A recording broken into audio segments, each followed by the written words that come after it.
тогтоомжийн доктортой тодорхой байдал ба бизнес гэсэн хуралдаа маань жоохон цагаас 30 орчим минутын хойно эхэлж байна. За энэ хуралдаанд оролцож байгаа панелистуудаа эхний ээлжинд танилцуулмаар байна. За панелистууд маань ер нь бол тодорхой төлөөлөл, тодорхой байгууллага тийм ээ, тодорхой этгээдүүдийн гэдэг юм уу те, тодорхой байгууллагын төлөөлөл болж орж байгаа. За ингээд хууль тогтоогчдыг маань төлөөлж улсын их хурлын гишүүн Батболд гишүүн хүрэлцэн ирсэн байна. За мөн улсын их хурлын гишүүн Тэмүүжин хүрэлцэн ирсэн байна. За Монгол Улсын ерөнхийлөгчийн хууль зүй, хүний эрхийн бодлогын зөвлөх Өнөр Баяр зөвлөх ирсэн байна. За мөн өмгөөллийн BNT Consulting хязгаарлалт хариуцлагатай нөхөрлөлийн захирал хуульчд практик одоо бизнесийн хуульчдыг төлөөлж хуульч Батбаяр ирсэн байгаа. За мөн манай улсад одоо хуульчдын мэрэгжлийн өөрөө удирдах ёсны байгууллага байгуулсныг та бүхэн мэдж байгаа. За энэ байгууллагыг төлөөлж за нийт хуульчдаа төлөөлж гэх юм уу тийм ээ. Монголын хуульчдын холбооны өмгөөлөгчдийн хорооны тэргүүн хуульч Сүхбаатар хүрэлцэн ирсэн. За мөн одоо хууль тогтоомж маань байнга үйлчилж яадаг бизнесийн байгууллага бизнесмэнүүдийн төлөөлөл болж Япон улсын Сожиц корпорацийн Монгол дахь төлөөлөгчийн газрын ноён насан бэлэг хүрэлцэн ирсэн байна. За мөн судлаачдыг төлөөлж хууль зүйн ухааны доктор Сүнжид хүрэлцэн ирсэн байна.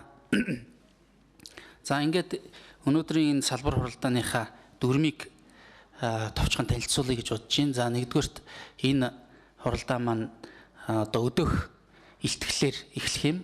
Ингэсний дараа панелистууд маань өөрсдийн байр суурийг илэрхийлээд түүний дараа одоо модератор миний зүгээс тодорхой асуултуудыг панелистуудад тавина. За ингэсний дараа одоо нийт энэ хуралдаанд оролцогчдоос асуулт авах байдлаар ингэж явах юм.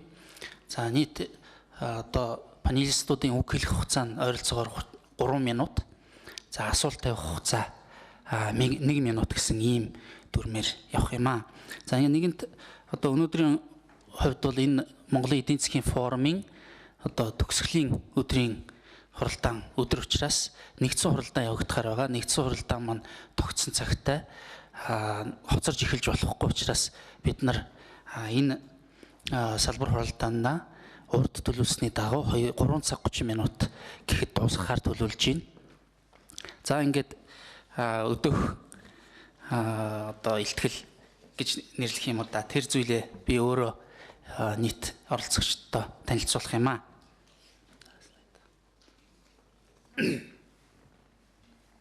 За өнөөдрийн энэ салбар хуралдаа маань мэдээж хууль тогтоомжийн доктортой тодорхой байдал ба бизнес гэсэн энэ хүрээнд явагдана. Энэ өөрөөр хэлбэл бизнест хууль тогтоомж маань ямар байдлаар нөлөөлж чинь доктортой байдал тодорхой байдал маань бизнест хэрхэн эергээр нөлөөлөх үү?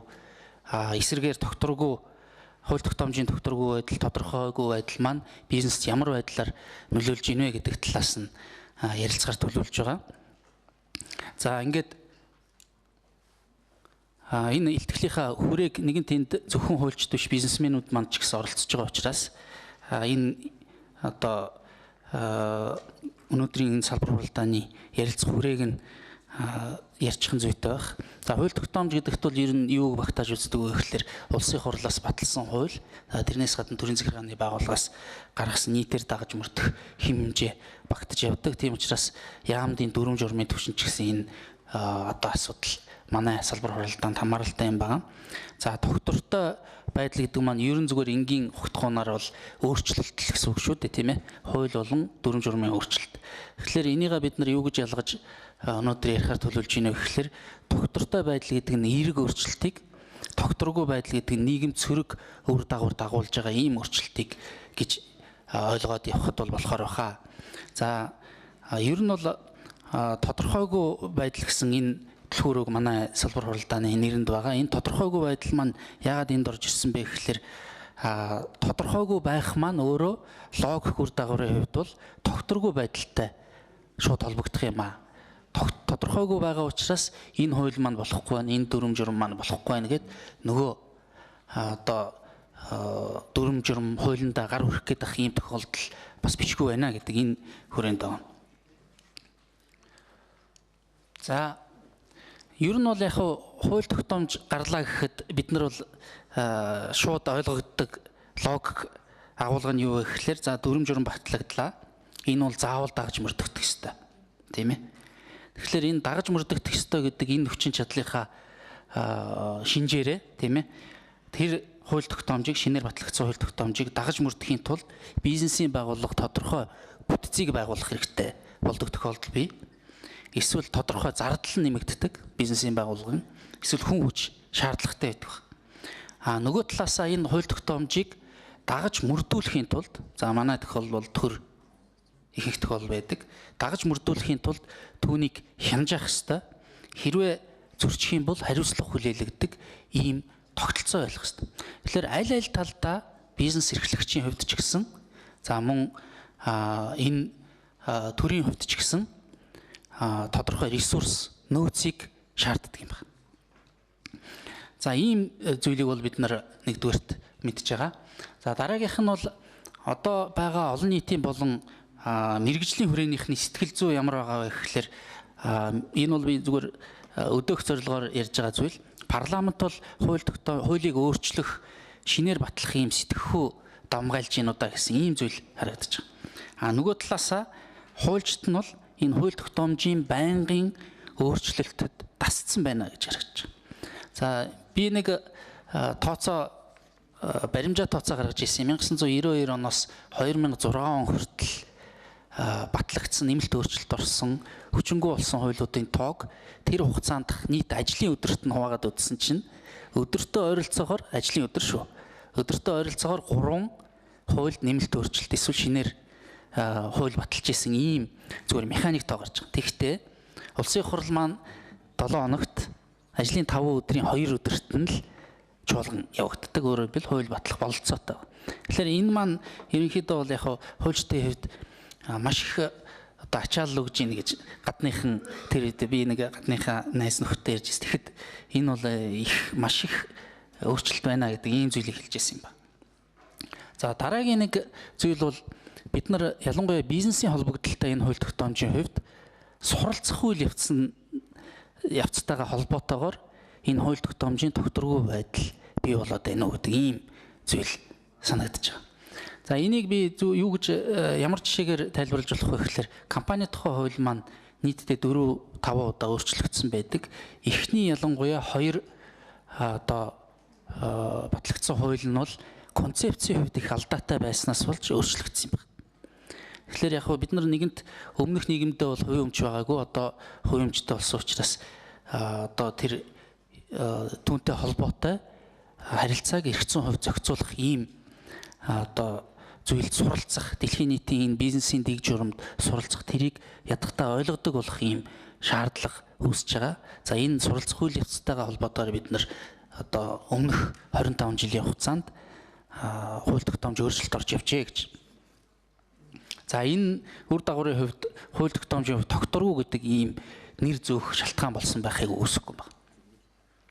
За дараагийн нэг миний хийсэн ажиглалт бол ер нь бол яг хуулийг өөрчлөхдөө хэрэгжихгүй байна гэдэг нэрээр эсвэл зориуд хэрэгжүүлэхгүй байх зарим тохиолдол тийм ээ. Ийм зүйл гарахад тэрийг хууль буруу гэх байдлаар хуулийг өөрчлөх ийм хандлага ажиглагдаад байгаа юм биш байгаа. Та бүхэн энэ дээр санал хэлээрэй гэдэг ийм зүйл байна. Хоёр дахь нь 1992 онд үндсэн хууль батлагдсанаас хойш ойролцоогоор янз бүрийн тоо байдаг 400 орчим гэдэг яг тэр нь бол дараагийн илтгэгч нар дээр яригдах бах. 1987 онд 50 хуультай байсан баг Монгол улс. За энийг би тухайн үеийн хууль зүйн яамны яг кодификатор буюу хууль тогтоомжийн бүртгэлийг хариуцдаг байсан хүнээс асуусан юм. 50 хууль байсан гэж. Одоо 2015 онд ойролцоогоор 440 хууль. Яг энэ дээр ягаад ойролцоогоор гэсэн бэ гэхээр нөгөө гайлын татвараас чөлөөлөх гэдэг нэг удаагийн шинжтэй хуулиуд байдаг шүү дээ, тийм ээ. Тэр нь бол ингээд яг байнга үйлчлдэг хуульд орох уугүй юу гэдэг дээр л ойролцоогоор гэж байна. За тэгвэл ийм хууль тогтоомжийн тогтворгүй гэж миний үзэж байгаа, тийм ээ. Та нарт санал болгож байгаа энэ байдлыг шийдэх ямар боломжтой хэлбэр шийдлүүд байна вэ гэдэг дээр та бүхэнд хэдэн санал хэлье. Ерөнхийдөө энэ хувилбаруудыг жагсаацсан юм байна. Нэгдүгээр нь бол нэг шинэ хууль тогтоомж юм уу, тийм ээ. Дүрм журам батлвал нэгийг хүчингү болох хэрэгтэй гэж. Гэхдээ тэр нь нэг асуудлаар байх хэрэгтэй гэж. За хоёр дахь хувилбар нь бол батлагдсанаас хойш дагаж мөрдөгдөх хугацааг хангалттай хэмжээнд тогтоож өгөх. Одоо байгаа бидний одоо практикаар бол төрийн мэдээлэл сэтгүүлд хэвлэгдснээс хойш 14 хоногийн дараанаас эхлээд шууд дагаж мөрдөд явж байгаа. За үүнтэй холбоотойгоор гаднаас тодорхой зүйл импортлох гээд ачтсан явж байгаа хооронд нь хууль батлагдаад хоригдсан, Монгол улсад оруулахын хоригдсан хууль батлагдаад тэгээд эрүүгийн хэрэг татагдж исэн тохиолдол байдаг гэж байна. За дараагийнх нь нэг хувилбар нь бол хуулийн төсөл явах юм бол тэр хуулийн төсөл дээр дурддагдсан дүрм журмын төсөл заавал хамтдаа явж явах нь тэр хуулийн концепт зэвдэгдэхгүй байх, тийм ээ. Зах зээл бизнест эерэг мэдээлэл өгөх, ойлгомжтой байдлыг бий болгох давуу талтай юм гэж. Бас нэг хувилбар бол хууль тогтоомжийн төслийн үр нөлөөг нь батлахаас өмнө тооцож байх. Эдийн засгийн хувьд энэ маань боломжтой юм. Манайх тэрийг дааж чадах юм уу? Тийм ээ. Түрүүн зардалтай холбогддог, нөөц болцоотой холбогддог гэж ярьсан, тийм ээ. Эсвэл энэ ер нь хэрэгжих юм уу? Одоо нөгөө алтны тухай хууль байгаа шүү дээ 68%, тийм. Тэрэн дээр уг нь бол сайхан санаа нь бол татвараа нэмэгдүүлэх байсан гэж ярьдаг. Гэтэл эсрэгээр өр нөлөөний яаж хуурсан бэ гэхэлэр татвар нь багассан, хууль бус 8 тээвэрлэлтийг хүүлэн дэмжсэн маягийн ийм зүйл болсон гэж шүүмжлэл одоо эдийн засгийн форумын үеэр ч гэсэн яригдаж байна. За энийг бага зэрэг тодруулаад ирье. Саяны хувилбар дээр. Дагаж мөрдөх. За нэгийг батлвал нэгийг хүчингү болгох гэдэг нь ямар учиртай юм бэ гэхэлэр ер нь бол яг Их Британи, Умард Ирландын нэгдсэн хамт улсын засгийн газар барьдаг ийм одоо өөрийн дотоод дүрм юм ба. One in, two out гэж. Тэр нь юу вэ гэхэлэр тодорхой дүрм журам шинээр батлах юм бол хоёр түүнтэй хамааралтай дүрм журмыг хүчингү болгох ёстой гэж. Ийм юм ба. Манай хувьд бол яг миний зүгээр санал болгож байгаа нь бол нэгийг шинээр батлах юм бол журам, тийм ээ. Дүрм журам батлах юм бол нэгийг одоо хүчингү болгох ёстой. Өөрөөр хэлбэл тодорхой байдал нь өмнөх журам хүчингү болсон шүү. Ийм байдлаар баруун тишээ иргэдэг байсан бол одоо баруун тишээ ирэхээ болсон шүү гэдгийг зарлах ёстой гэж. За энэтэй холбоотойгоор ямар хувилбар байна вэ гэхэлэр хагас жил тутамд дараагийн хагас жил журмыг нийтдээ танилцуулдаг юм. Эсвэл хүчин төгөлдөр бус болох дүрм журмыг. Түүнээс гадна захиргааны байгууллагууд энэ хууль тогтоомжийг ямар байдлаар дагаж мөрдөж байна вэ гэдэг талаар байнгын мэдээллийг ил тод нийтэд гаргаж явах хэрэгтэй. Эсвэл нэхэн ийм нэг хувилбар байна. За хоёр дахь хувилбар маань дагаж мөрдөх хугацааг дээр тодорхой хэмжээгээр анхаарах хууль тогтоогч маань ялангуяа анхаарах хэрэгтэй гэж түрүүний ярьдаг. Аль хэзээ хууль ёсны байхад нь худалдаж аваад нааша тээвэрлэлтээр явж яхад нь тэр нь хууль ёсны бус болонгууд энд ороод ирэхэд тэрийг чи буцааж болохгүй байгаа шүү дээ. Нэг төмөр замын компанид Улаанбаатар л үрг гэсэн буцааж болохгүй. Тэгэхээр энэ зүйл дээр тодорхой хугацаа өгөх юм бол хүмүүс маань хууль тогтоомжийн тодорхой байдал илүү ойлгомжтой болох юм уу гэж. За дараагийнх нь бол төсөл бүхэлдээ өргөн баригдах энэ асуудал байгаа. Энэ дээр ер нь ямар санаа хэлж байгаа вэ гэхээр хуулийн төслийг боловсруулахад маш их зардал цаг хугацаа зарцуулдаг. Тэгээд дээр нь дүрм журмыг нь хамтдаа явуулна гэхэлэр хитрхи уян хатан бус реакц муутай ийм болох юм шүү гэдэг ийм шүүмжил гарч магадгүй. Миний хувьд ямар зүйлийг санал болгож байгаа вэ гэхээр ерөнхий зарчмын хувьд энэ зүйлийг хүлээн зөвшөөрж явцгаая. Тийм ээ. Хууль дүрм журмын төсөл бол хамтдаа явж явах ёстой. Зарим тохиолдолд исключение гэж ярьдаг тийм ээ. Үл хамаарах тэр нөхцлүүдийг бид нар одоо бий болгож болох юм а гэсэн ийм зөвлөгөө. За энэ түрүүн слайд нь хойно орсон юм байна. За саяны тэр нэгийг батлуул нэгийг хүчингү болгох гэдэг дээр Английн хувьд тэр нэгийг батлуул хоёрыг хүчингү болгох гэдэг нь ямар тохиолдолд хамаарахгүй вэ гэдгийг нь заагаад өгсөн байт юм бэл. Нэгдүгээр нь бол татварын асуудал дээр энэ хамаарахгүй гэж. Хоёр дахь нь бол бизнест ямар нэг байдлаар нөлөөлөхгүй асуудлаар дүрм журм гаргавал энэ бол хамаарахгүй гэж. Гурав дахь нь бол яг Европын холбооны зохицуулалттай холбоотойгоор тэр бол хамаарахгүй гэсэн ийм зүйл байдаг. Тэгэхээр энэ хүрээнд л одоо та бүхнийг энэ танхимд оролцож байгаа одоо хүрэлцэн ирсэн та бүхнийг олон панелистуудаа өдөөх зорилгоор бэлтгэсэн илтгэл маань ийм юм байгаамаа. За ингээд та бүхний реакцийг одоо эхний ээлжин сонсохыг хүсэж байна. Улсын их хурлын гишүүн Батбол таныг урьж байна.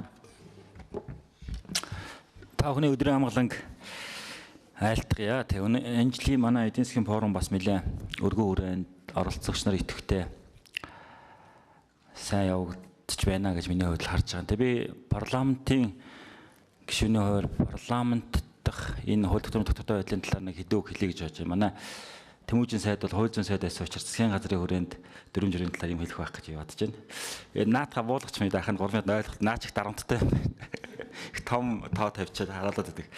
Би жоохон хитэрч магадгүй. За ер нь яг парламент нөө муул бол баруун байдлын хараа байгаа гэдэг шиг тэгэл Монгол орны болохгүй бүтэхгүй байгаа бүх юм бол парламентаас болоод байгаа. Энэ нэг нөхдүүд энэ парламент гэдэг юм бол муу байгаа гэж хэлж байгаа. Мэдээж энэ хууль тогтоомжийн доктортой болон докторгүй байдлын тухай асуудал парламенттай холбоотой зүйл. Би энэ дээр парламент дээр яригдж байгаа санаануудыг хэлээд 3 минутанд ер нь юу багтахад байх гэхдээ бидэн санаа хэлээд гэж бодож байна. За ер нь яг бид нар ер нь үндсэн хуулийн ажлын хэсэг одоо байгууллагад ажиллаж байгаа. Тэгээ одоо энэ үндсэн хуулинд заагдсан энэ хууль тогтоох байгууллага за тэгээд шийдвэр гаргах төвшин хууль санаачлах субъектүүдийн асуудал гэдэг нэлээ өргөн хүрээнд асуудал бас яригдж магадгүй байгаа. Парламентаас гарч байгаа шийдвэр доктортой байхад энэ парламентыг бүрдүүлж байгаа сонгуулийн тогтолцоо бас ямар байх нэг хамаатай зүйлээ гэж үзэж байгаа. Ер нь улс орнуудын парламентыг хараад ах юм бол нэг удаагийн сонгуулиар бол парламентын гишүүдийн нэг 60 орчим юу 40-т хүрэхгүй хувь нь бол шинжлэгдэж байгаа юм л да. Харьцангуй доктортой байдаг. Манай улсын парламент бол нэг 4 жилийн хугацаатай, тэгээд нэг танхимтай, маш богино хугацаатай. Тэгээд парламентын гишүүдийн бараг 60 илүү хувь нь бол нэг парламентс нөгөө парламент шинжлэгдэж орж ирж байгаа. За энэ байдал бол бас парламентаас гарч байгаа шийдвэрийн доктортой байдлыг нөлөөлдгөө гэж. За нэг ийм зүйл байгаа. Шүүлж байгаа санаа бол үндсэн хуулийн өөрчлөлтөөр би бол хоёр танхимтай парламентын асуудлыг хөндөж тавьдаг. Улсын хурлд бол хуулийн төслийг өргөн барьсан байж. Бид нар одоо 25 жил бол хууль үйлдвэрлэсэн. Хууль үйлдвэрлэх субъект болгон уралдаал, хууль санаачлал өргөн бариад одоо ингээд 400 гаруй хуультай болцсон ба шүү дээ. Одоо бол бид нар жоохон хазаараа татах хэрэгтэй гэж бодож байгаа. Ингэхэд бол би бол Монголын нөхцөлд тэгээ бид нар энэ гадаад дотоод нөхцөл байдлаа хараад үзэх юм бол парламентын тогтолцоог нэг эргэж хараад илүү доктортой маягийн ийм одоо хоёр танхимтай авсаархан парламенттай байх явдал бол зүгээр юм байгаа. За энийг дэлгэрүүлж ярих юм бол өөрөө бүхэл бүтэн нэг сэдв гэж. За хоёр дахь зүйл нь манай бизнесийнхэнтэй холбоотой докторгүй байдлыг ярьдаг зүйл бол энэ төсөв татвартай холбоотой зүйл. Тэгээ бусад улс орнуудын парламентын дэгийг хараад үзэх юм бол тухайн жилийн төсөвт өөрчлөлт оруулах хугацаар тийм хуулийн төсөл эсвэл татварын одоо нэг 0.01% өөрчлөгч байсан энэ төслийг санаачлахад квот тогтоод юм л. Төсөвд өөрчлөлт орох юм бол тэдэн гишүүн нийлнэ. За татвартай төсөвтэй холбоотой асуудлаар ийм асуудал дээр нь бол засгийн газар л санаачлна. Гишүүд санаачлах боломжгүй. Татвартай холбоотой асуудал байх бол мөн гишүүдийн тэдэн хувийн санаачлна гэдэг. Манайд бол тийм босго байхгүй байгаа. Өнөөдөр нэг орж ирсэн бизнесмен нөхөр өөрийнх нь эрхэлдэг татвартай салбарын одоо татвартай холбоотой асуудлаар ганцаараа хууль санаачлаад түүнийг хилцүүлэх бүрэн боломжтой байна. Тэгэхээр цаашдаа бид нар энэ дэгийн тухай хуулинд өөрчлөлт, их хурлын тухай хуулинд өөрчлөлт тухайн жилийн төсөвт өөрчлөлт орохоор байх юм бол тэрийг зөвхөн засгийн газар санаачилдаг байх, эсвэл гишүүдийн одоо төвний нэгэнч гэдэг юм санаачилдаг байх. Тэр асуудал хууль тогтоомжийн одоо доктортой айлд нөлөөлнө. А зарим нэг зүйлийг бол зөвхөн засгийн газар санаачилдаг байх утсаар зохицуулах зайлшгүй шаардлага байгаамаа. За 3 дахь нөлөөлж байгаа зүйл бол бид нар одоо бол их хурл 8 байнгын ороотой. Яг нь ер нь бол бид нар 20 жилийн туршид бол 7 байнгын ороотой явж ирсэн их хурл. Тэгээд одоо энэ 76 гишүүнтэй ийм авсаарх их хурлын хувьд бол 7-аас илүү байнгын ороотой байж үтсэн, 9 болгож үтсэн. Тэгэхэд бол улам нөгөө асуудал шийдвэрлэх хүмүүсийн тоо багасаад байгаа. Жишээлх юм бол одоо 9 болгох чинь бол байнгын ороодын гишүүдийн бүр багасаад явчихсан. Одоо байнгын хорон дээр бид нар үндсэндээ хуулийн төсөлд бол хилцүүлэн голдуу байнгын хорон дээр явагддаг. 9 гишүүн 10 гишүүн байхад хуулийн хилцүүлэг явагдана. 12-оор эрс бүрдэж байгаа. За 12 гэдэг маань олонх нь 7 юу. 7 гишүүн байхад татвартай холбоотой хуульч бай, төсөвтэй холбоотой хуульч бай. Эсвэл та нарын бизнесийг бүр цэцгэлүүлэх, эсвэл бизнесийн бүр таслаад амийг нь цааш нь байхгүй болох хуулийг бол ингээд 7 хүн баталчихж байгаа байхгүй. Тэгэхээр энэ парламент өөрөө энэ нэг жижиг цөөхөн хүнтэй парламент. За тэгээд дэгийн тухай хууль нь ийм байгаа тохиолдолд энэ хуулиудын өөрчлөлт, ялангуяа бизнес эдийн засаг нөлөөлөх үүсгэн хуулиудын өөрчлөлтийг бол нэлээд хүү хүмүүсийн оролцоотой батлах асуудлыг шийдвэрлэх хэрэгтэй гэж үздэг. Энэ бол одоо юу гэдэг бизнес эрхлэгч юм эсвэл эрэг сонгогчдын асуудал биш л дээ. Энэ бол үндсэн хуулийн хүрээнд эсвэл их хурлын хүрээнд шийдэх юм зайлшгүй ийм шаардлага байгаамаа гэж үзэж байна. За тэгээ энэтэй холбоотойгоор бол нөгөө лоббины асуудал эсвэл ашиг сонирхлын зөрчлийн асуудал бол байнга яригддаг зүйл. Тэгээ энэ бүхэн бол өөрөө бизнест нөлөөлдөг ийм хүчин зүйлээ. Тийм учраас улсын их хурл, парламент энэ хүрээнд бол хууль тогтоомжнуудыг бол боловсронгуй болгох нь зайлшгүй зүйлээ гэж үзэж байгаа. За дараагийн нэг юм бол яг сая манай илтгэгч үндсэн илтгэгч маань бол хэдэн санаанууд хэлж байна. Тэгвэл парламентыг бол юу гэдэг одоо ингээд та нар одоо дараагийн 6 сард батлах хуулиа жагсаалтаа бидэрт өгөө. Алийг хүчингү болгох гэж байгаа юм бэ гэсэн асуудлыг бол энд айлч улс орны парламент байж болохгүй байх гэж бодож байна л да.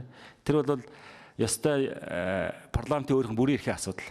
Алийг батлах, хизээ батлах, яаж батлах, одоо яаж хүчингү болох уу гэдэг. За зүгээр ер нь бол хамгийн боломжит хувилбар бол аль болох тэр парламентээр хилцэж байгаа. Ялангуяа энэ төсөвтэй, санхүүтэй, татвартай холбоотой хуулиудчүүд ер нь тэрэнд хамаагүй хуульчиж баг байхгүй дээ.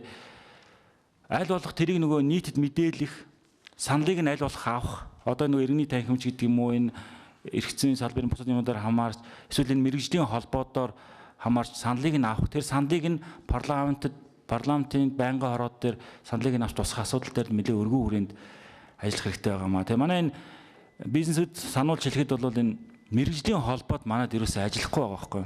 Манай төрийн бус байгууллагууд бол ерөөсөө бүгдээрээ улс төрсөн байгууллага байна.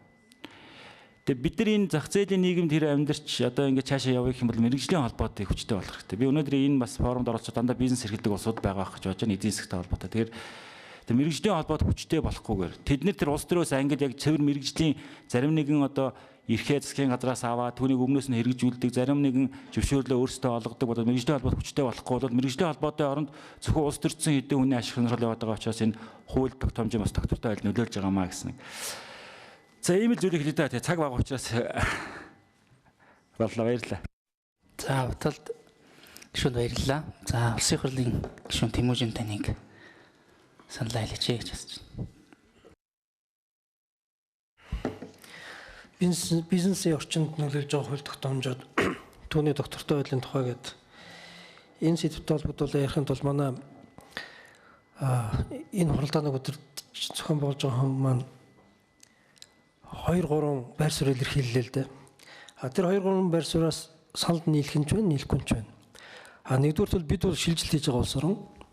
Социализмын үеэсээ биднээс нийгэм бүх харилцааг захиргаалалтын арга замаар удирддаг байсан учраас хууль маш багатай, ихэнхдээ намын эсвэл даргын захиргааны байгууллагын гаргасан дүрм журмаар асуудал шийддэг байсан. Тийм учраас Монгол улс гарааныхаа яг энэ чөлөөт нийгмээр шилжсэн гарааныхаа нөхцөл байдал 50% үлдээсэн гэж магадгүй. Хүний амьдрал, нийгэмд буцалж байгаа энэ амьдрал бол маш өргөн. Энэ амьдралыг зохицуулж байгаа хэм хэмжээ ямар ч нөхцөлд хэм хэмжээ нөлөөлж идэг. Бидэнд бол зан заншлын, шашны, улс төрийн юу гэдэг янз бүрийн хэм хэмжээ нөлөөлж байгаа. Энэ хэм хэмжээний дотроос биднес өөрсдөө оролцоод шүүн хилцээд энэ болж болохгүй, энэ таалагдж таалагдахгүй, энийгээ өөрчлөөсэй гэж хэлж чаддаг хэм хэмжээ нь өөрөө хууль байхгүй юу? Тийм учраас хууль өөрөө олон байна гэдэг шүүмжил нь өөрөө биднесийг өөр бусад хэм хэмжээнд одоо шууд бууж өгөө гэдэг тийм үг рүү явуулж. Жишээ нь биднесийн амьдралыг ёс суртахууны хэмжээгээр зохицуулаад ирэх юм бол энэ ёс суртахууныг бидний шүүмжлэх гэхлээр төвөгтэй байдал очно. Хиний ёс суртахуунаар хэмжээд байгаа. Энэ өөрөө яг юу юм гэдэг юм уу? Харин хуулийг бол парламент гаргаж байгаа, улсын хурлаас баталж байгаа учраас буруутгаад улсын хурлыг буруутгах шүүмжилж болно. Тийм учраас хууль өөрөө цөм олон байна гэхээсээ илүүтэйгээр хуулиар зохицуулагдах харилцаа өөрөө энэ мөн үгүй юу гэдэг дээр л ухаалаг харах хэрэгтэй байна. За эхний санаа. Тийм учраас би зүгээр энэ дээр нэг ийм үг эхлүүлсэн юм. Үнэхээр манай бизнес эрхлэгчид сая шинээр байгуулсан засгийн газар ч гэсэн эдийн засаг гэж байгаа дэвшилттэй эсвэл зөв гэж харж байгаа санаа бол айгүй олон гарч ирж байгаа. Гэхдээ ярьж байна. Алахгүй гад. Уршаалах. Алхам хийх гэхээр буцаж эргэж хургаад алхмуудаа унгаагаад эхэлж байгаа. Тэгээд дахиад хэдэн жилийн дараа нөгөө л бэрхшээлээ, нөгөө л сорилтоо ярьсан юмээрээ. Үнэхээр ингээ эргээ харахад бид нөө сүүлийн 20 жил маш олон асуудлыг зөрөгтэй шийдэд алхах боломж байсан боловч ярьсан уу ярьсан гэхдээ хийгээгүй, алхаагүй. Өнөөдөр бас ярьсан хэвээр. Дараагийн слайдыг гаргая. Энд нэг 5 яг бид бол одоо бизнесийг таатай болгоё гэх юм бол бизнес бол зөвхөн тэр компани хууль гэдгээсээ бол үл шалтгаалаад энэ 5 хүрээтэй холбогдож байна. За мэдээж эхнийх бол дүрм тодорхой байх хэрэгтэй. Бизнес төлөвлөж байгаа хүн уртын юм богино хугацаанд өөрийнхөө хөрөнгө оруулалтыг, өөрийнхөө авиасыг, өөрийнхөө зах зээл дээр харж байгаа тэр боломжоо бол төлөвлөх хүч хэмжээний тодорхой ойлгомжтой хууль эрх зүйн орчинтай байх хэрэгтэй. Энэ тодорхой байдал байхгүй бол тэрийг доктортой гэж хадгалаач утгагүй. Тэр нь өөрөө бизнес эрхлэгчд ашиггүй байх юм бол энийг доктортой байлгая гэж бас хэлээд ч утгагүй. Тийм учраас үр ашигтай тодорхой байдлыг л доктортой хадгалж үлдэх гэж ирмэлзэж байгаа. За энэ тухай ярихын тулд эхлээд биднес юу ярих вэ гэхээр энэ дүрмийг тодорхой болгож байгаа зүйл дээр юу хийх юм бэ? Дүрмийг хэн зохиож байгаа? Дүрмийг хууль тогтоогчид хуулиар шийдэж байна. Захиргааны байгууллагын албан тушаалтнууд тушаал шийдвэрээр шийдэж байна. Үйл ажиллагаагаараа шийдэж байна. Тэгвэл тэр дүрмийг шийдэж байгаа их усруудыг биднес өөрсдийн дүрмтэй болох хэрэгтэй. Нэгдүгürt хууль батлах гэж байгаа, хууль боловсруулах гэж байгаа бол ямар дүрмээр над хуулиа боловсруулж байгаа юм бэ? Тэр шинээр гаргаж байгаа дүрм журамд чи өртөж байгаа ашиг сонирхол бүхий бүлгийг яаж оролцуулж байгаа юм бэ? Санаа оноог нь хэрхэн хилцүүлж байгаа юм бэ? Уучлан бидэнд яаж мэдээлж байгаа юм бэ гэх мэтчлэн нөгөө бие баялаг бүтээж байгаа хүмүүст хэрэгцээтэй байгаа тэр эрх ашигыг хамгаалж чадах тэр дүрм тогтоогчд байх хэрэгтэй. Тэгэхээр эхний алхам хуулийн тухай хууль гэдэг энэ үг анх гарч иж ирсэн хууль тогтоомжийн тухай хуулийг боловсруулах хэрэгтэй юм байна. Хууль зохиохдоо хуулийн санааг гаргахдаа дүрмээр тоглоно шүү. Тэгсэн шүн унтчихсан зүудэнд ороод өглөө нь босч ирээд нэг хууль бариад гүгээд орж иж болохгүй. Тэгэхээр та нар дүрмтэй бай гэдэг. Энэ нэг зарчим байна. Хоёрт нь захиргааны албаа авчиад захиргааны үйл ажиллагаанд дүрмтэй болгоо. Үнэхээр 15 жилийн өмнөөс л ярьсан захиргааны ерөнхий хуулийн тухай. Ярьсан хизээч хинч хийгээгүй. Захиргааны албаа авчиад ирмэл өгчөж хяналт шалгалт явуулна гэж байна. Гэхдээ хяналт шалгалтаа яаж явуулах тухай дүрм байхгүй тэднэрт. Орж ирэл дуртайгаа задлж үзэл дуртай юмаа барайл тэгэл юу хийж яах вэ гэхээр надад ийм эрх мэдлэн тэгээ юу гэж ганц хөвгтэй. Тийм учраас захиргааны үйл ажиллагааны тухай хуулиа гаргаж, хуулийн тухай хуулиа гаргаж гэдэг энэ санаа оноо 10 жилийн өмнө яригдсан. Гэхдээ одоо ч гэсэн хэрэгжээг байгаа. Үнэхээр давхрын байцаагч, гайлын байцаагч, цагдаа гэх мэтлэн төрийн хяналт хэрэгжүүлж байгаа албан тушаалтнууд үйл ажиллагааны дараа ямар ч процессын дүрмгүй явж байгаа. Дүрм байлаа гэхэд тэр нь яг социализм бишгээ гайлын даргын баталсан журмаар явж байгаа. Жишээ нь иргэний эрх рүү халдаал эд хөрөнгийн үзэл битүүмжлэл торгол тавиал гараа авчиж байна. Ямар процессор? Ихэнх нь өөрсдийнх нь практикаар эсвэл даргын гаргасан дүрм журмаар. Гэтэл үндсэн хуулийн дээр маш тодорхой иргэний эрхийг хязгаарлах бол зөвхөн хуулиар гэж бичдэг. Дахиад бидэнд асуудал хяналтыг яагаад биднээс процессжуулаагүй юм бэ?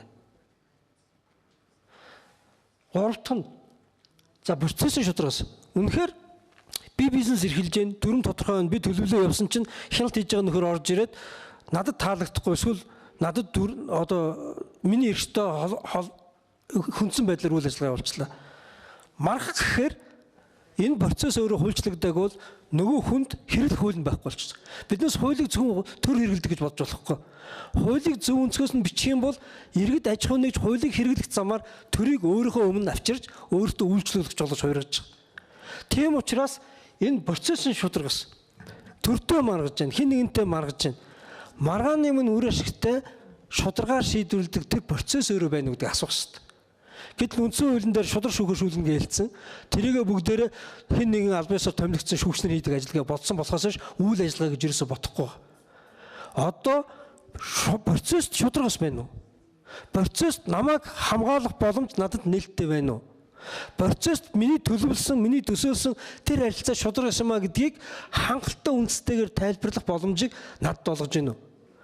Энэ асуултуудыг биднээс тавьж чадаагүйгээсээ болоод энэ асуултуудыг хөндөж чадаагүйгээсээ болоод юу болж урсан бэ гэхээр манай баялаг бүтээгчид ер нь маш олон хүмүүс процессын шударгаас байхгүй нөхцөлд нэг бол авилгаа гэж асуудлаа шийдвэрлэж байна, нэг бол хэвлэлээр дайтаж байна. Өөрт нь өөрийг нь эрхийн хамгаалах шударгаас өгүүлэх байхгүй учраас хэн нэг хэвлэлийг эзэмшсэн, хэн нэг хэвлэл рүү пиар хийж олон нийтийн дэмжлэг авч тэрний ялна гэж хэвлэл рүү бөө мөнгө цутгаж эхэлж байгаа. Эсвэл яг шийдвэр гаргаж байгаа хүмүүсийн халаас руу авилга нэрээр мөнгө цутгаж эхэлж байгаа.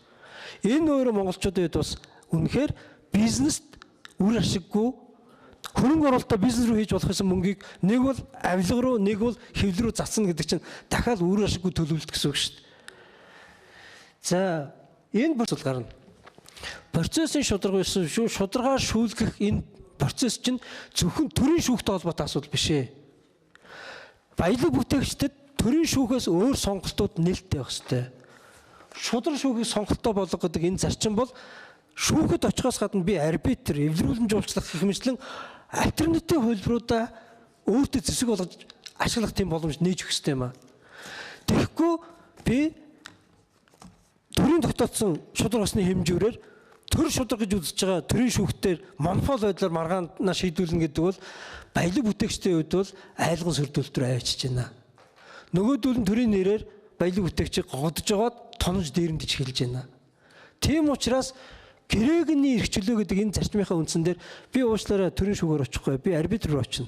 Арбитр дээр очихдоо би ямар арбитрчаар асуудлыг шийдвэрлэхээ сонгох хэрэгтэй байгаад байгаа юм. Дөрөв над энэ таалагдж байгаас энэ дөрвөөр би маргаанаа шийдвэрлэх гэж байгаа юм. Энэ нь миний хувьд шударгаас гэж үзэж байна гэдэг шударгасны сонголттой байх эрхийн тухай ярьж байгаа. Энэ асуудлыг биднээс баялаг бүтээгчтэй нээж өгөхгүйгээр хөрөнгийг зохистой, үр ашигтай хуваарлалт оруулна гэж бол байхгүй. Хувийн санаачлагыг эрүүл саруул ухаанаар дэмжинэ гэж бол байхгүй л гэж харж байна. Тав дахь нь үнэхээр бас чухал. Нэгэнт шүүхийг сонголтоо болгож яах гэж бол шүүх өрсөлдөөнд орж ийн гэсэн. Өрсөлдөөнд орж ийн гэдэг чинь аль нь зөв эрүүл вэ гэдэг нь өөрөө илүү хэрэглэгчд рүүгээ очно гэсэн үг. Зах зээлийн нөрмөр ажиллана гэсэн үг. Яг энэтэй уялдуулангууд сонгох шийдвэр гүйцэтгэлийн өрсөлдөөнд оруулна гэсэн үг. Үнэхээр манай шийдвэр гүйцэтгэх байгууллага бас дахин асуудал гарсан. Шүүхээр зодтолтод шийдвэрээ гаргадаг тэнд очиод байхгүй. Нөгөө бизнес, нөгөө хөрөнгө оруулалт үр ашиггүй болцсон. Дахиад 2-3 жил үргэлжилдэг. Хэрвээ биднээс шүүхийг сонголтоо болгож болж байгаа юм бол шийдвэр гүйцэтгэлийг бас ховчилж болно. Яагаад яг гэрээтэй холбоотой хөрөнгө оруулалттай холбоотой энэ бизнестэй холбоотой арбитрийн байны шүүхийн шийдвэрүүд шийдвэр гүйцэтгэлийн хувьд очсон үйлчлэг рүү очиж болохгүй гэж.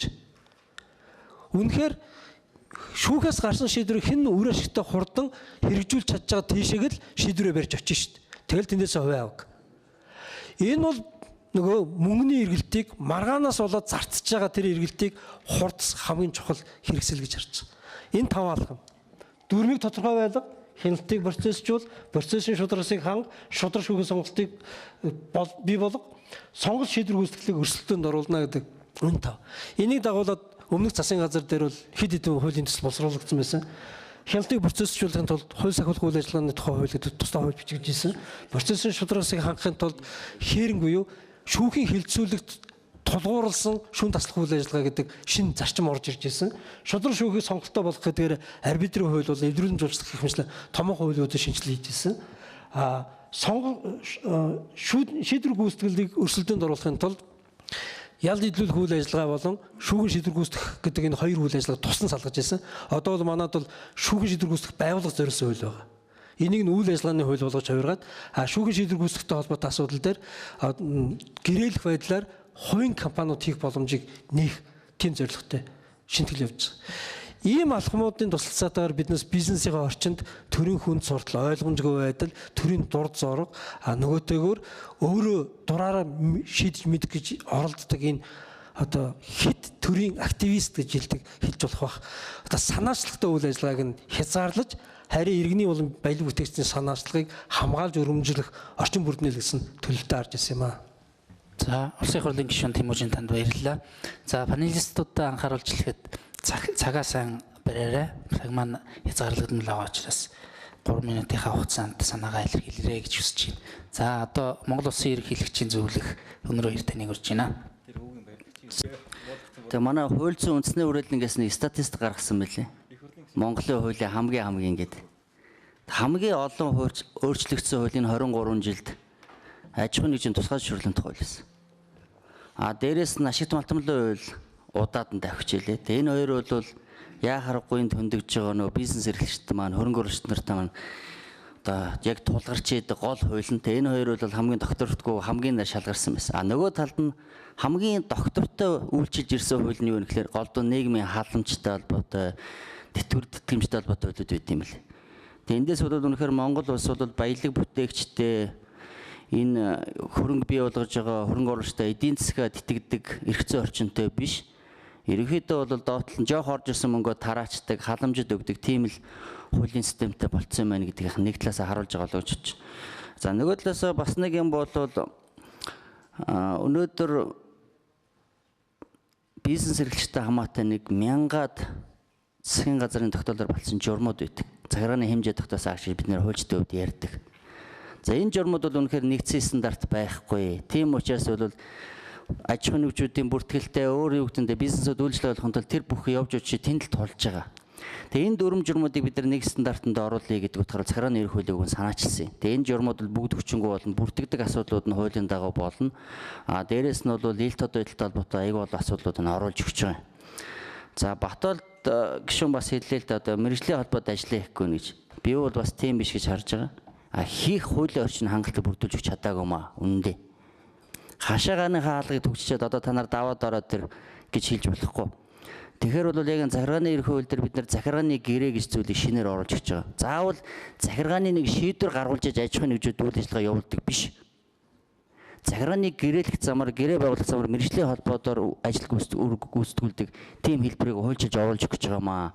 Тэгэхээр бол мэргэжлийн холбоодын яг улс төрчлөөгийн шаргасалтуудыг энэ хуулийн орчныг хангалттай бүрдүүлж хэл бас бид нараас учир дутагдaltaд ажилласан болов уу гэж бас бодож байгаа. Тэгээ энийг бол засъя гэд ингээд ерөнхийлөгчийн зүгээс хууль өргөн барьсан байгаа. Улсын хурл бол хэлцээд батлах байх гэж бас найдаж байгаа. За хоёр дахь асуудал бол бас үндсэн илтгэгч хэллээ. Өнөөдөр 400-аар хууль нэж хууль нь хэд байх нь гол биш юм аа. Асуудлаа шийдэж чаддаг байх хууль нь бол миний бодлоор хамгийн чухал гэж харж байгаа. За хоёр дахь асуудал бол бас үндсэн илтгэгч хэллээ. Өнөөдөр 400-аар хууль нэж хууль нь хэд байх нь гол биш юм аа. Асуудлаа шийдэж чаддаг байх хууль нь бол миний бодлоор хамгийн чухал гэж харж байгаа. Асуудал шийдэж чаддаг хууль байхад Монгол улс 1000 хуультай байсан ч болно. Асуудал шийдэж чадахгүй тунгагийн шинжтэй тийм уриалан оозон шинжтэй хууль байх юм бол 100000 хууль байгаа ч хэрэггүй. Тэгэхээр бол өнөөдөр байгаа хуулиудаа чанаржуулах гэдэг нь илүү асуудал шийддэг, харилцаа зохицуулдаг, тулгамдаад асуудлыг шийдэж чаддаг тийм хуультай болох нь чухал юм болоо гэсэн тийм бодолтой байдгийг. Тэгээ энэ дээр бол ямар хууль саншаалаар Тэмүүжин гишүүн дэлгэрэнгүй ярьж учраас би ингээд товч цаашаа явъя. За бас нэг асуудал байгаа маа. Гутлахаана бариад хөл өвдгөөд байгаа гуталчин хэлдэггүй. Гутлыг өмсчүү хүн л хэлдэг гэж. Тэрэн шиг нь улсын хурлын батлан гаргаж байгаа хууль чухам хаана болж байгаа, амьдралд нийцж байгаа юм нийцэхгүй юм, асуудлаа шийдэж байгаа юм үгүй юм уу? Үр нөлөөтэй байж чадж байгаа юм гэдгийг хэлдэг газар бол улсын хурлын гишүүд биш ээ. Энэ бол үнэхээр тэр хуулийн үр шимийг хүртэж байгаа иргэд тэр аж ахуйн нэгжүүд, тэр бизнес эрхлэгчид, тэр хүмүүсээ. Тэр утгаар бол бид нар тэр нийтийн сонсголын хууль гэдэг дотор тэр хууль санаачлах, хууль тогтоох сонсгол гэдгийг оруулж өгсөн. Өнөөдөр хууль тогтоохын тулд парламент бол ганцхан төрийн албан тушаалтнуудын, засгийн газрын албан тушаалтнуудын мэдээллийг л үнэлж байгаа. Энэний талд альтернатив буюу мэргэжлийн холбоодын судлаачдын иргэдийн байр суурь байх ёстой. Тэднэр зүгээр цаас явуулаад идэг тэрийг авдаг ч юм хэлцдэг ч юм ингээ таг чиг дардаг байдлыг байхгүй болгоё гэж байгаа юм тавьчихондоо. Тэгээ иймэрхүү маягаар хэд хэдэн бодиттой алхам хийчих юм бол бас өнөөдрийн яригдаад байгаа хууль доктортой байдаг, эргэцэн орчин таатай байдаг жишээл бас алхам гарах юм бол жоохон ч гэсэн бас гэрэлгээ байх. Гэхдээ энэ 23 жил бас бидэнд алдаач би амжилт бас ололттой зүйлүүд бас би гэдгийг хэлхэн зүйтэй байхаа. Тэгээд би өөрөө их ярихаас илүүтэй энд байгаа хүмүүсийн санал бодлыг сонсох нь зүйтэй болов гэж бодож байна. За анхаарал тавьсаад баярлалаа. За өнөр хоёр зөвлөхөд баярлалаа. За дараагийн панелист маань яг одоо энэ батлагдсан хууль тогтоомжийг одоо хууль зүйн зөвлөгөөх практикт хэрэглээд явдаг. Монголд нэлийн олон хийгдсэн том хэлцлүүдэд тодорхой хэмжээгээр хууль зүйн зөвлөгөө өгч ирсэн юм хуульч байгаа. За тэгээд бат хоёр хуульчийг өрж байна. За баярлалаа. За би гол нь энэ хуулийн тогтворгүй байдалтай холбоотой асуудлаас гадна ер нь практик талын бас жоохон хөндөж ярих гэж бодож байна л да. Тэгээд бас үндсэн илтгэл болон энэ сүүл тавигдсан илтгэл презентацуудтай холбоотой хүмүүсийн санааг сонслоо. Тэрнтэй холбоотой бас зарим нэг санаа оноо хэлье гэж бодоод энэ тэнд бэлдсэн байж байна. За хууль зүйн орчин одоо тогтвортой байгаа юу гэвэл үгүй.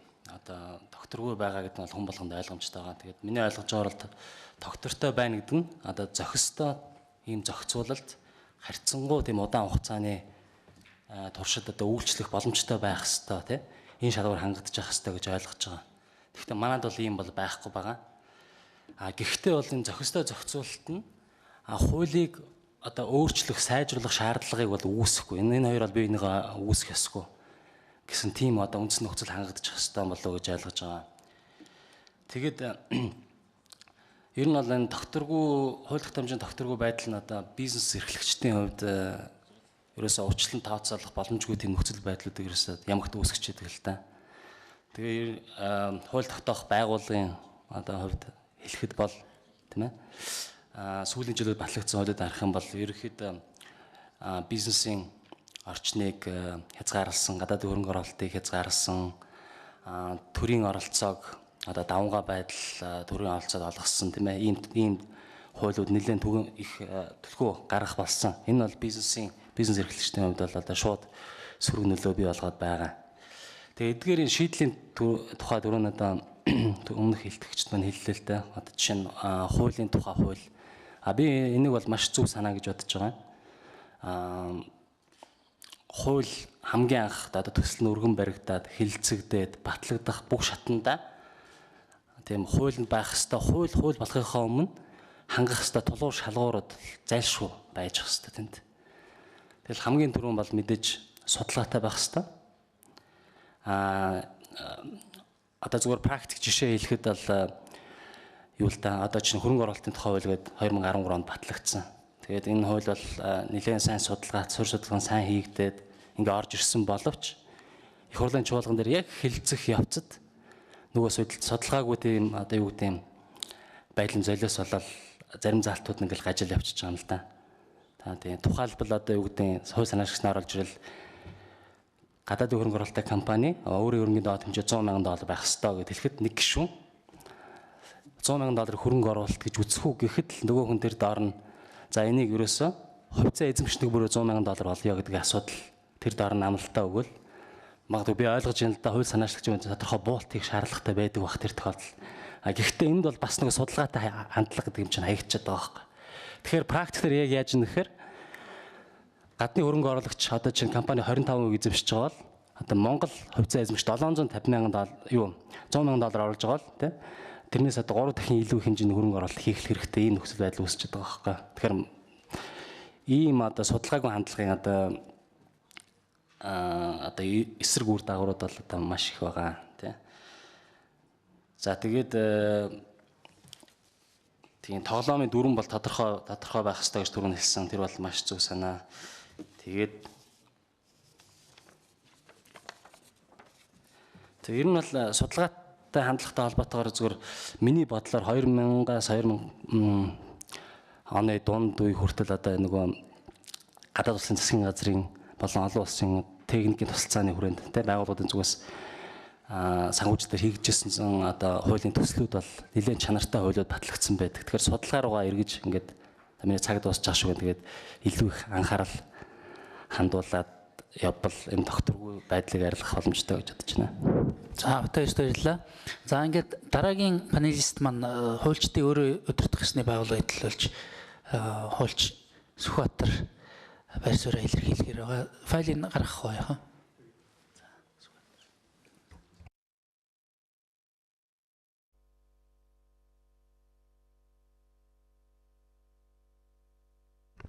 За миний хувьд Legal Info цахим санд тавигдсан өнөөдрийн байдлаар хүчин төгөлдөр үйлчилж байгаа 544 хуульд бол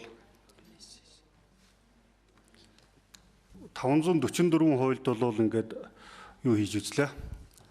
Судалгаа хийж үзлээ. Тэгээд энд судалгаа хийхэд бол өөрөө хэд хэдэн бас онцлог зүйлүүд ажиглагдж байна. За тухайлбал одоо нийт одоо энэ хуулиудад зааснаар бол дүрм журам гаргах тухай 1544 одоо зүйл заалт бол агуулгаж байна нийт хуулиудад. За ингээд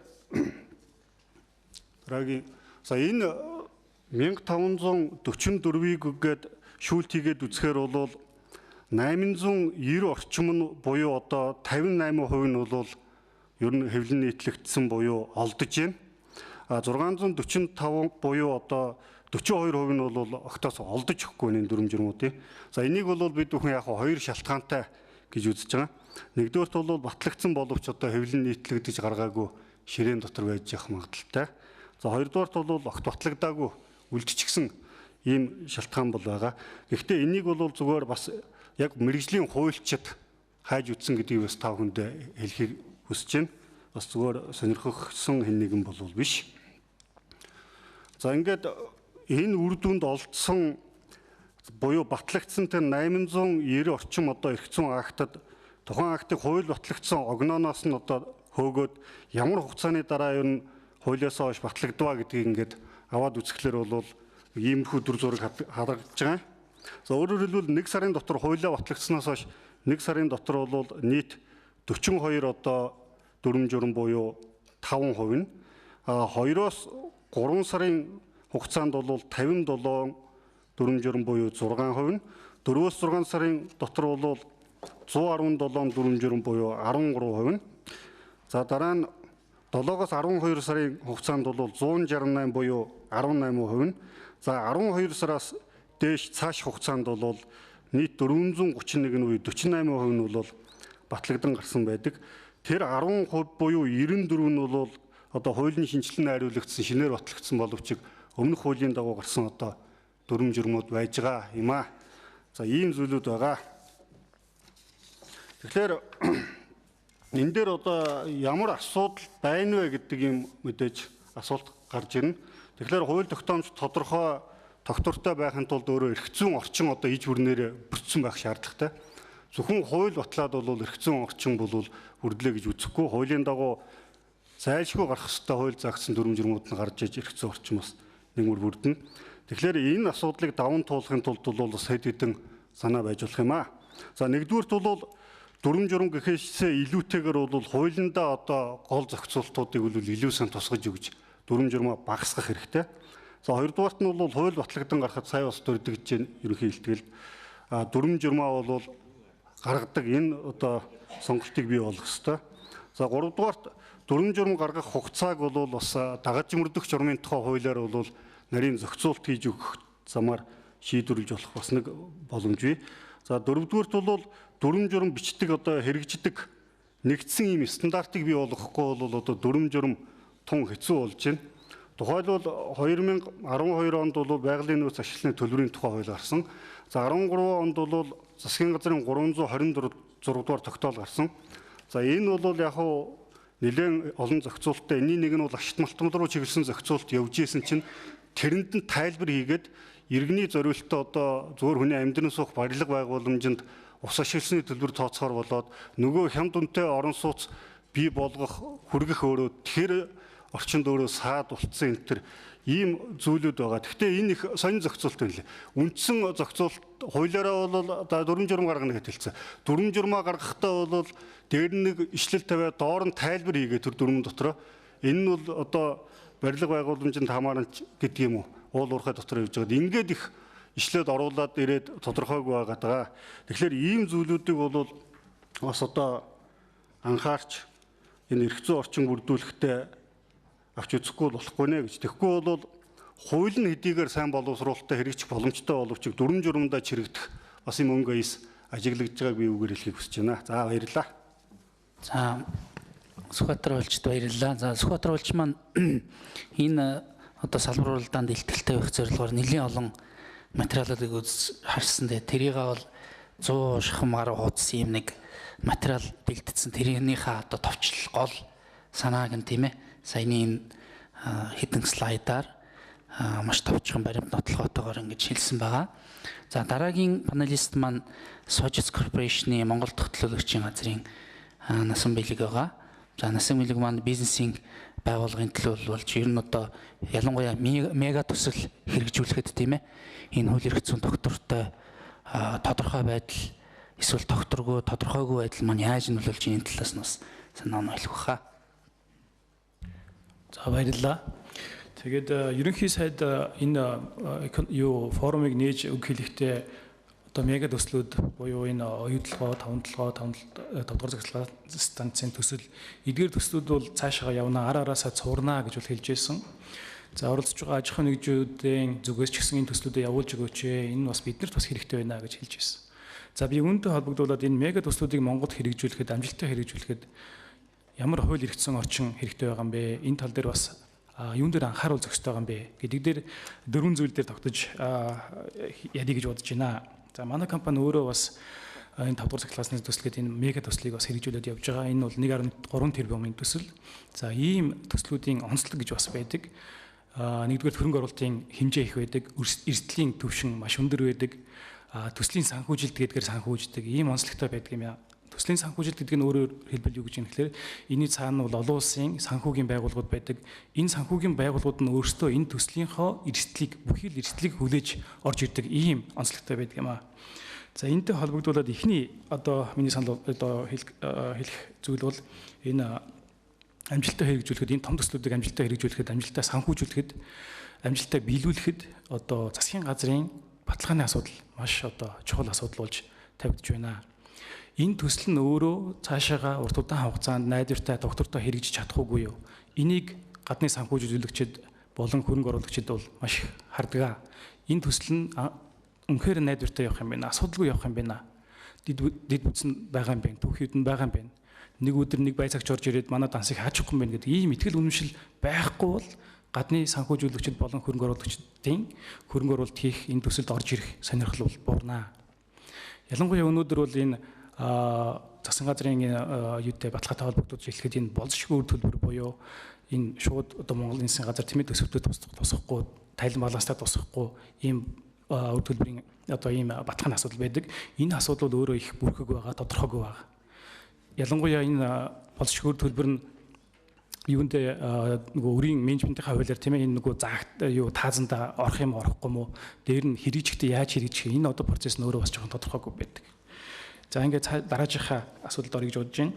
За энэ төслийн санхүүжилт болон энэ мега төслүүдийг бас хэрэгжүүлэхэд энэ юу хувь цаг барьцаалах асуудал байдаг.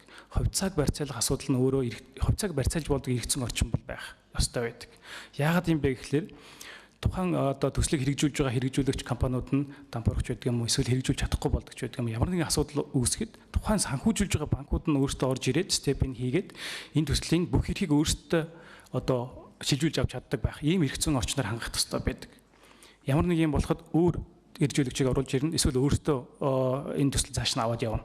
Ийм одоо ихээр хангах ёстой байдаг. Ийм эрх зүйн орчин байхгүй бол олон улсын санхүүгийн байгууллагуудын хувьд бол бас санхүүжүүлэх энэ одоо сонирхол нь бас буурд гэж бол ойлгож болно. За 3 дугаар асуулт энэ өнөөдрийн энэ одоо салбар хуралдааны өмнө бас яригдсан сэдв одоо 3 дахь орн буюу хараат бус арбитраар маргаанаас таслан шийдвэрлэх тийм ээ ийм эрх зүйн орчноор хангах асуудал. Энэ бол бас маш их чухал асуудал байдаг. 3 дахь оронд хараат бус мөн олон улсын түвшний чадварлаг ийм арбитраар тийм ээ маргаанаас шийдвэрлэх ийм боломжоор хангагдаж чадахгүй юм байна гэдэг чадахгүй бол ийм төсөлд ийм мега төсөлд бол одоо гадны хөрөнгө оруулагчид болон гадны санхүүжүүлэгчид тийм ээ орж ирэх ийм бас боломж, ийм сонирхол нь бас буурдаг ийм талтай байдаг. Тэгэхээр энэ дээр бас анхаарах ёстой гэж би бол бодож байна. Дөрөвдүгээрт нь стратегийн одоо янз янзын төслүүд гарч ирдэг. Цахилгаан станц гэх юм уу, нүүрс хийжүүлэх гэх юм уу, нефт боловсруулах гэх юм уу. Маш олон төслүүд гинт нэг дор гараад ирдэг. Гэтэл эдгээр төслүүдийг хэрэгжүүлэх боломж гэж бас байгаа. Зах зээлийн боломж гэж байгаа, түүхий эдийн боломж гэж байгаа, хүн хүчний боломж гэж байгаа, мөнгөний боломж гэж байгаа. Энэ боломж нь өөрөө хязгаарлагдмал байдаг.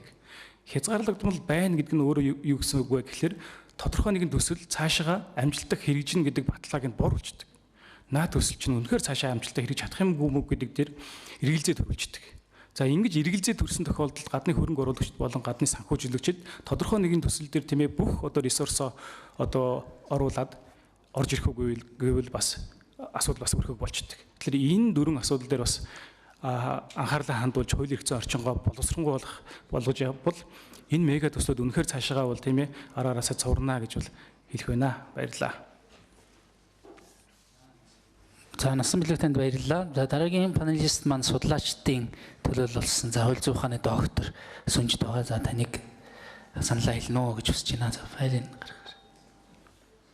За та бүхний энэ үдээс хойш амгалан гэлдгая.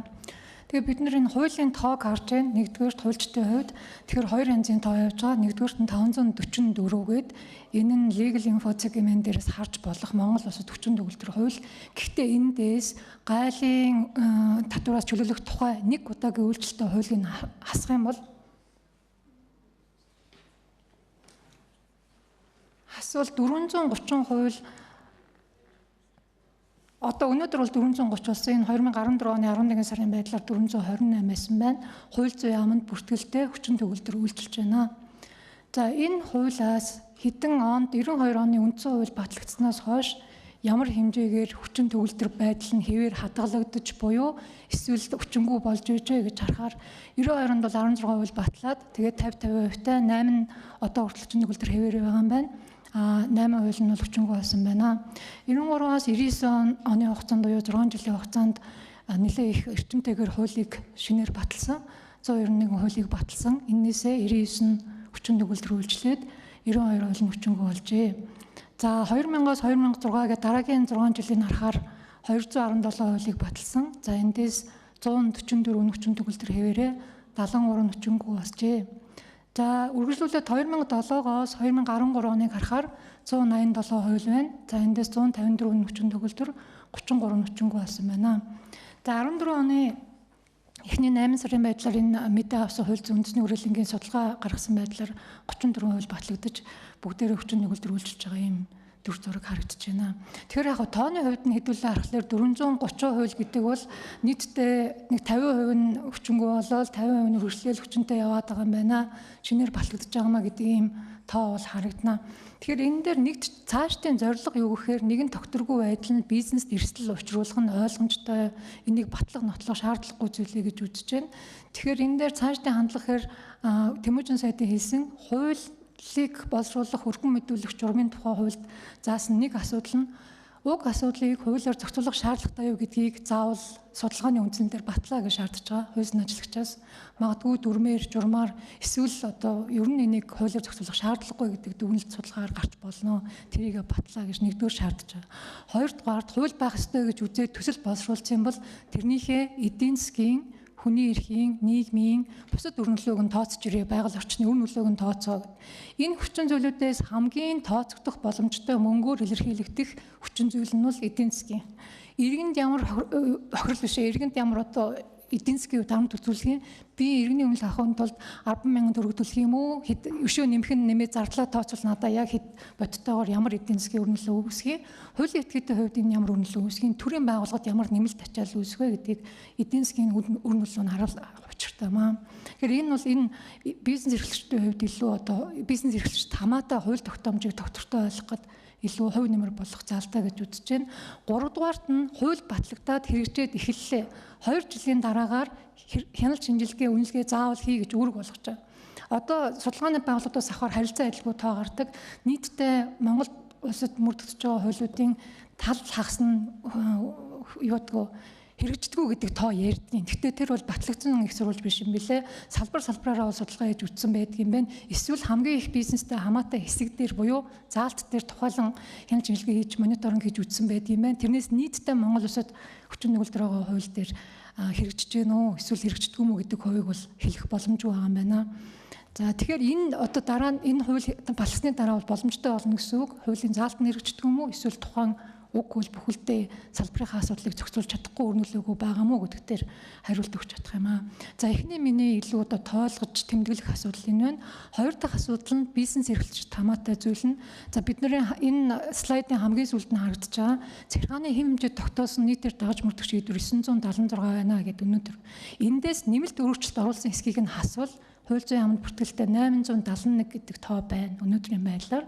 Тэгээ энэ юу гэсэн үг вэ? Ихэнхдээ л бизнес эрхлэгчид хамаатай заалтууд тусгай зөвшөөрлөг яаж авах вэ? Ямар бичиг баримт бүрдүүлэх үү? Ямар дараалал руу, ямар хугацаагаар хүнд хандах уу? Тэр чинь ямар тохиолдолд хүчингүй болох уу? Тэгээд ингээд ийм журмалсан зохицуултыг процессын асуудлуудыг журмалсан ийм хэм хэмжээ тогтоосон актууд хүчин төгөлдөр үйлчилж байна.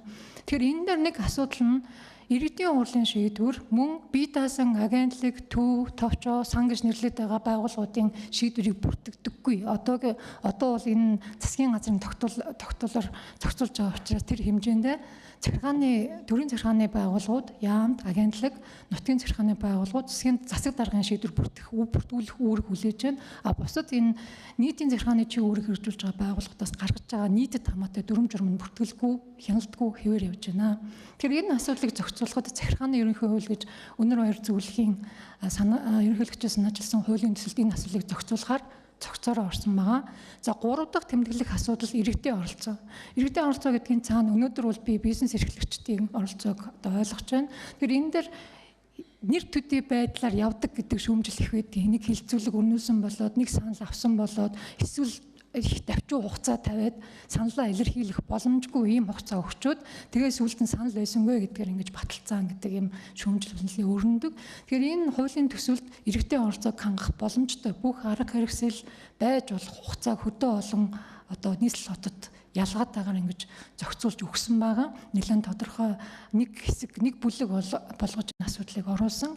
Мөн ахаад хамгийн сүүлд нь хэлэхэд төлөвлөлтийн асуудлыг бас захиргааны ерөнхий хуульд нэг бүлэг болгож оруулсан.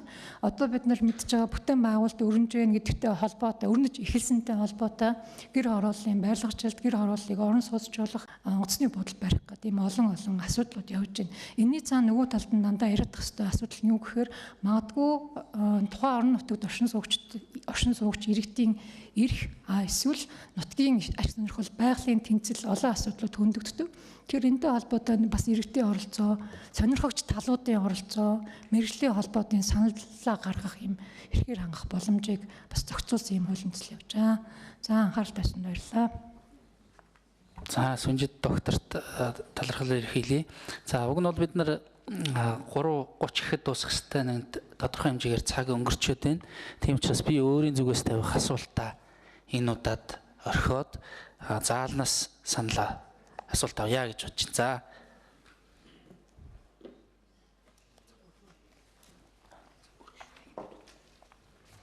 За асуулт бол 1 минут, хариулт 3 минут байх юм шүү. За байна. За баярлалаа. Би нэг санал хэлж дөө. Тодорхой хэлж байна.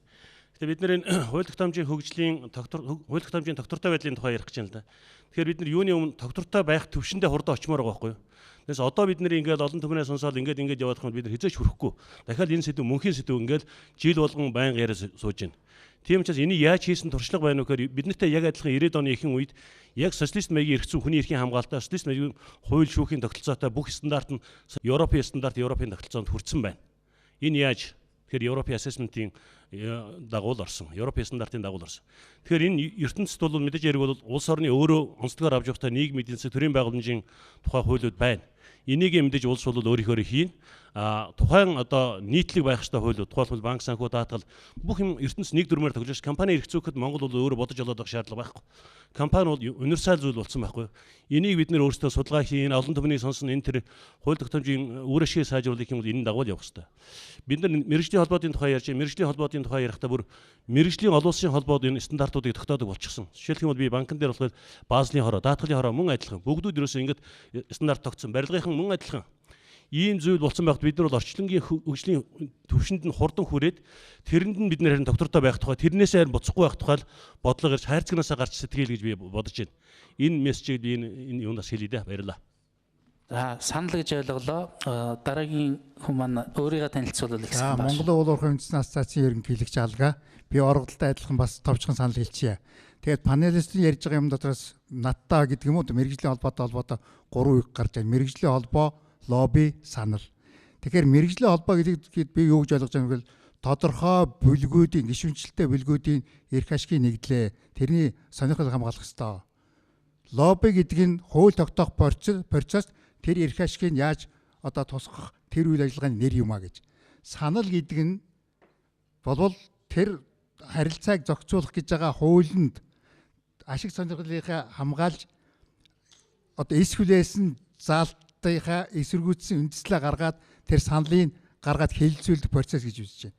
Тэгэхээр өнөөдөр яаж нэвлээ мэргэжлийн холбоод бол сайн дур ууран сайханч, лобби бол авилга өгдөг механизм, санал болохоор авдаг дараа нь баярлалаа би энэгээр шийдлээ гэж хэлдэг ийм механизм байна.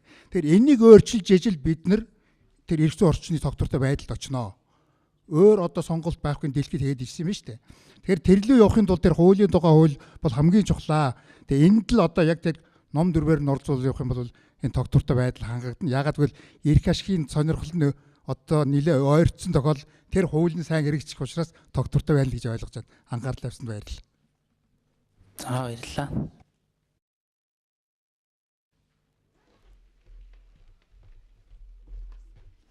За өөр асуулт байхгүй юм шиг байна.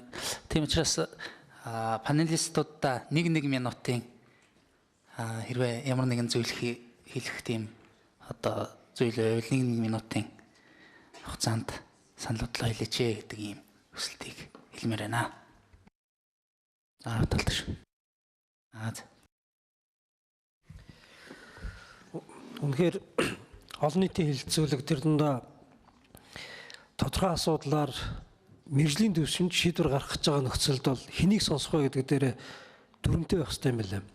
Ихэнх тохиолдолд биднээс иргэдийг сонсож байна гэд тэр асуудлаар мэргэшээгүй эсвэл тэр асуудал эрх нь хөндөгдөөгүй уг асуудал нь өөрөө уг асуудлыг ашиг сонирхлоор дамжуулж ингээ боддоор хараагүй зүгээр итгэвтэй хүмүүсийг оруулцдаг. Тэр хүмүүс нь тэгэл янз бүрийн ярьж байгаа явцтай тэгээ иргэдээс санал авсан гэдэг ганц үгтэй. Гэтэл яг эрх нь ашиг нь хөндөгж байгаа бүлэгтээ очиж ерөөсөө уулзаагүй. Эсвэл энэ асуудлыг илүү нарийн мэдж байгаа тэр мэдлэгтэй мэргэжлийн холбоо гэдэг юм эсвэл тэр мэргэжилтнүүдээ бас очиж ярилцаагүй. Хууль тогтоомжийн дүрм гарсны дараа эрх ашиг нь хөндөгдөд яг хохироор шүүх рүү очих гэж байгаа хэсгийн тэр төсөөлөх тэр одоо мэдээлэл бас аваагүй байдаг. Тийм учраас энэ хилцүүлгийг яаж хийх вэ гэдэг дээр үндсэндээ бол 3 том хууль одоо улсын хурлд орж ирж байна. Нэгдүгээрт нь бол сонсголын тухай хууль ерөнхийлөгчөөс өргөн барьчихсан сонсголын ямар хэлбэрүүд байх вэ гэдэг ерөнхий зохицуулалттай хууль байгаа. Энэ сонсголын хэлбэрүүд дотроос хамгийн их иргэдтэй эрх шин хөндөгдөж очих ёстой юм бол захиргааны ерөнхий хуулиар байгаа. Захиргаа ямар нэгэн шийдвэр гаргах төлөвлөгтөө иргэдийг хэрхэн яаж сонсох вэ?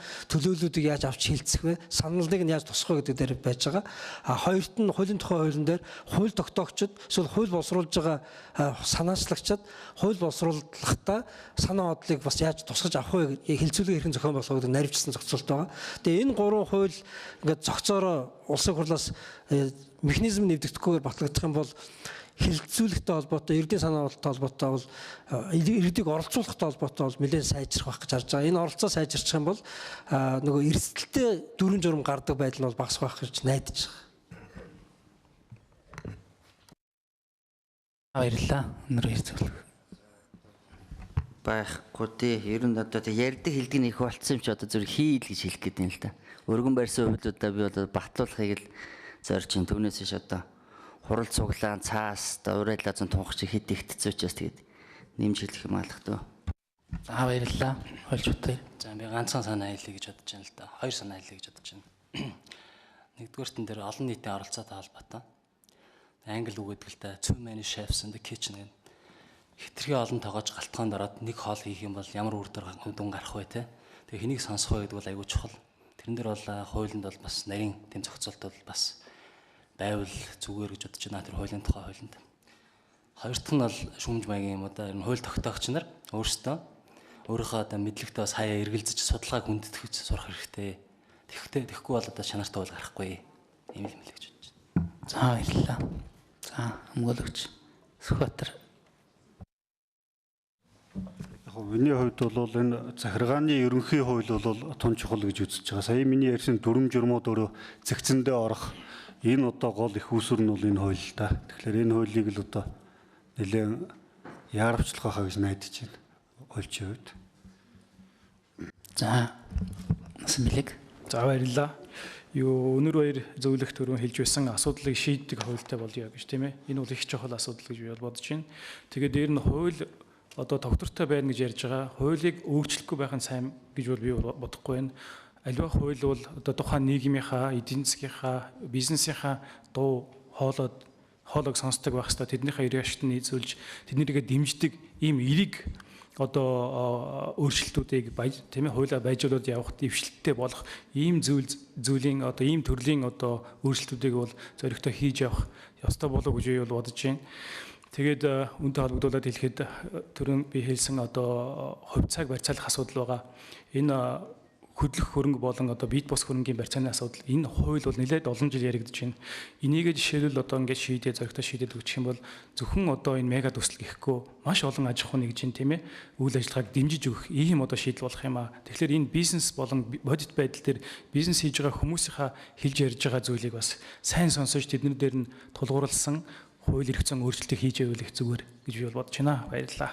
За баярлалаа. Доктор Сүнжид. Иргэн болоод бизнес эрхлэгч хамаатай нэг зарчмыг захиргааны ерөнхий хууль тусгасан. Тэр нь хууль ёсны итгэлийг хамгаалах зарчим гэж. Энэ жишээлбэл үндсэн илтгэгчийн гарсан импортоор бараа тухайн хууль хүчин төгөлдөр байх үед ачуулж эхэлсэн бол энэ хүний хууль ёсны итгэлийг Монголын төр хамгаалах ёстой л гэдэг зарчим. Хууль ёсны итгэлийг хамгаалах зарчмыг хүрээ хязгаар нь материаллык байдлаар илэрхийлж болох үнцийг ашиг сонирхлоор хэмжигдэх ёстой гэдэг ийм зарчим оруулсан байгаа. Энэ нь бас бизнес эрхлэгчид хэрэг зай батлагдвал илүү бас тус нэмэр хуульд итгэх итгэлийг дээшлүүлэхэд сайжруулах байхаа гэж найдаж байна. За баярлалаа. За ингээд өнөөдрийн маань энэ хууль тогтоомжийн доктортой тодорхой байдал ба бизнес гэсэн энэ хуралдаа маань өндөрлж байна. За энэтэй холбоотойгоор би дүгнэж гэх юм уу юу хэлхийг хүсэж байна вэ гэхээр өнөөдрийн энэ эдийн засгийн форум маань итгэлцлийг бий болгох гэсэн ийм сэдвийн дор явж байгаа. Тэгэхээр өнөөдрийн энэ хуулийн салбарын энэ хуралдаанаас тийм ээ манай одоо засгийн газар маань төр маань тодорхой хэмжээгээр энэ итгэлийг бий болгохын төлөө алхмууд хийж байгаа юм байна. Бас хийх бололцоо орон зай байгаа юм байна, хувилрууд байгаа юм байна гэдгийг одоо мессеж болгож тийм ээ хүмүүст энэ хуралдаанд оролцсон хүмүүстүүд өгөө бусд хүмүүс ч гэсэн хүргэж байгаа болов өнөөдрийн энэ хуралдаа маань амжилттай боллоо гэж бодож байна. За ингээд өнөөдрийн энэ салбар хуралдаа маань оролцсон панелистууд болох Улсын их хурлын гишүүн Батболд, Улсын их хурлын гишүүн Тэмүүжин, за Монгол Улсын ерөнхийлөгчийн зөвлөх Өнөр Баяр, за хуульч Батбаяр, за хуульч Сүхбаатар, за Сожиц корпорацийн төлөөлөгч, за Насан Билег, за доктор Сүнжид нарт талархал илэрхийлье. За бусд оролцогчид талархал илэрхийлье. Баярлалаа.